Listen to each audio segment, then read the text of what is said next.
Ola Ramlan sebut calon suami sebagai pengganti Aufar Hutapea tak harus tajir.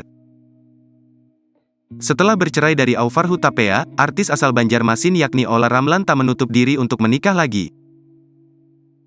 Namun calon suami Ola Ramlan tak harus tajir. Namun, ada syarat utama yang harus dipenuhi. Ola Ramlan mengaku sedang mencari pasangan agar tidak single parent alias menjanda terlalu lama. Pada wawancara tersebut, Ola Ramlan terang-terangan menawarkan diri pada siapa saja yang mau jadi pasangannya agar tidak terlalu lama sendiri. Ola kembali menegaskan bahwa saat ini dirinya belum memiliki pasangan baik untuk calon suami atau sekedar menjadi pacar saja.